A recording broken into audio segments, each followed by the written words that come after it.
ইউরোপে দিন, দিন অভিবাসীদের সুযোগ সুবিধা কমে আসছে। এই কথাটি ১ বছর আগে বলেছিলাম। অনেকের গায়ে ফোস্কা ফুটছিল যে কেন এই কথা বলছি। বাস্তবে কিন্তু তাই হচ্ছে। ইউরোপের দেশে, দেশে কট্টরপন্থীদের উত্থানের ফলে এখন অভিবাসীদের আইন-কানুন নানাভাবে নানা পরিবর্তন করছে। ইতালি আলবেনিয়ার সাথে একটি চুক্তি করেছিল। ২টি আশ্রয়কেন্দ্র সেখানে নির্মাণও করেছিল তারা। যদিও আদালতের রায়ের কারণে সেটা আলোর মুখ দেখেনি। তবে এই যে ফরম্যাট, এই ফরম্যাটটা ইউরোপের অনেক দেশেরই পছন্দ। যেটা গত শনিবার ১৭ই মে জার্মানির চ্যান্সেলর প্রথমবারের মতো চ্যান্সেলর হওয়ার পর তিনি ইতালি সফরে গিয়েছেন। সেখানে ইতালির প্রধানমন্ত্রী জর্জা মেলানির সাথে তিনি সাক্ষাৎ করেছেন এবং ইতালি আলবেনিয়ার মধ্যে যে সম্পাদিত যে চুক্তি বা এটার বাস্তবায়ন প্রচেষ্টা, এই প্রসঙ্গটা তিনি টেনে এনে তিনি বলেন জার্মানিও এমন একটি তৃতীয় দেশ খুঁজছে যেখানে অভিবাসীদের সেখানে রেখে যাচাই বাছাই করে তারপর মূল ভূখণ্ডে নিয়ে আসবে। এর ফলে যে অভিবাসনের প্রক্রিয়া সেটাও ছোট হয়ে আসবে তিনি মন্তব্য করেছেন। এই সংবাদটি প্রকাশ করেছে ইনফোমাইগ্রেন্টস। তারা বলছে ইউরোপীয় ইউনিয়ন জুড়ে অনিয়মিত অভিবাসন নিয়ন্ত্রণে জোটের বাইরের দেশগুলোতে আশ্রয় প্রক্রিয়া পরিচালনা করাকে একটি বিকল্প হিসেবে দেখছেন জার্মান চ্যান্সেলর ফ্রেডরিক মের্জ।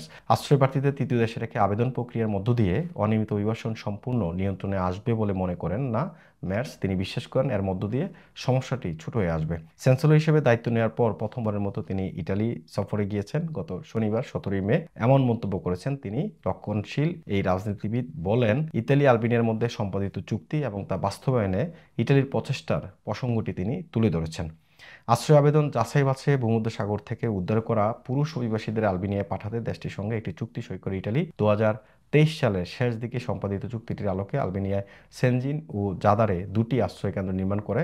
কিন্তু আদালতের হস্তক্ষেপে এখনও আলোর মুখ দেখেনি প্রধানমন্ত্রী জর্জা মেলানির এই যে ফ্ল্যাগশিপ প্রকল্প। এই প্রকল্পটি কয়েক দফায় আলবেনিয়া আশ্রয় প্রার্থী পাঠানো হলেও আদালতের রায়ে তাদেরকে আবারও ইটালি ফিরিয়ে আনতে বাধ্য হয়েছে মেলানি প্রশাসন। ইটালির বিচারকদের অনুরোধে ইউরোপের সর্বোচ্চ বিচার আদালতে এই বিষয়ে চূড়ান্ত রায় দেবে। তারপরই বলা যাবে ইটালি আলবেনিয়ার মডেলটি কার্যকর হবে নাকি অর্থের অপচয়। ইতালির অতি ডানপন্থী প্রধানমন্ত্রী জর্জা মেলানির সঙ্গে বৈঠকের পর ইটালি আলবেনিয়া মডেলকে আশ্রয় ব্যবস্থাপনায় কার্যকর একটি বিকল্প হিসেবে বর্ণনা করেছেন ফ্রেডরিক মের্জ। তিনি বলেন তবুও এটি অবশ্যই একটি বিকল্প হতে পারে। ইটালি আলবেনিয়ার মডেলটি এখনও সাফল্য পায়নি। তবে ইউর বাইরের দেশ আলবেনিয়া সেনজিন ও জাদারে ইতালি নির্মাণ করা আশ্রয় শিবিরগুলোকে কয়েক মাস ধরে শিবিরগুলো খালি পড়ে আছে। মের্জ বলেন আমরা এতে আর বাধা দেব না। জার্মান চ্যান্সেলর বলেন ইতালির এমন অভিজ্ঞতার পরও জার্মানি আশ্রয় প্রক্রিয়া আউটসোর্স বা তৃতীয় কোনো দেশে হস্তান্তর করার চিন্তা করছে। তিনি অবশ্যই স্বীকার করেছেন এটি অবশ্যই সমস্যার সমাধান না, তবে এটি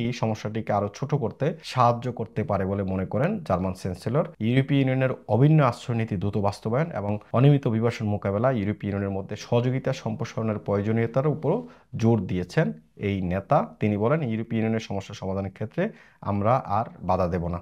সদ্য ক্ষমতায় আসা জার্মান সরকারের নতুন অভিবাসন নীতি সীমান্ত আশ্রয় প্রার্থীদের প্রত্যাখ্যান ও কড়া নজরদারি নিয়ে সমালোচনার শিকার হলো। এই সিদ্ধান্তে অনড় থাকছেন তিনি। ইতিমধ্যে জার্মান কিন্তু সিদ্ধান্ত নিয়েছে যে সীমান্তে অনিয়মিতভাবে জার্মানিতে প্রবেশ করতে পারবে না, সেখান থেকেই তারা ফিরিয়ে দিবে। তারপর যদি আবার এই যে ইটালির যে মডেল, ইটালি আলবেনিয়ার মধ্যে যে চুক্তি তৃতীয় দেশে রেখে ইউরোপের বাইরে অর্থাৎ জোটের বাইরে তৃতীয় কোনো দেশে রেখে অভিবাসীদের আশ্রয় প্রক্রিয়া যাচাই বাছাই করে ইউরোপে নিয়ে আসবে অর্থাৎ মূল ভূখণ্ডে নিয়ে আসবে, এই মডেলটি জার্মান চ্যান্সেলরের পছন্দ হয়েছে এবং তারা এটা নিয়ে চিন্তা করছে। এই বিষয়টাই তিনি বলেছেন। তো সুতরাং ইউরোপের দেশ এখন মাত্র শুরু করছে ইটালি, তারপর যুক্তরাজ্য তারাও চিন্তা করছে এবং অলরেডি যুক্তরাজ্যের প্রধানমন্ত্রী স্টারকিয়ারমার তিনি কিন্তু ঘোষণাই দিয়েছেন তৃতীয় দেশ তারা খুঁজছে কোন দেশে রেখে আশ্রয় প্রার্থীদের যাচাই বাছাই করা হবে। ইতিমধ্যে জার্মানির চ্যান্সেলর নতুন এই চ্যান্সেলর ফ্রেডরিক মের্জ তিনিও অলরেডি বলছেন বাকি দেশগুলো কিন্তু একই পন্থা অবলম্বন করতে পারে, কারণ অভিবাসন সমস্যাটা একটা বড় সমস্যা হয়ে দাঁড়িয়েছে সাম্প্রতিক সময়। এটাকে আরও কীভাবে কমিয়ে আনা যায় এবং দ্রুত এর সমাধান করা যায় সব দেশের রাষ্ট্রপ্রধানরা এটাই চিন্তা করছেন এখন।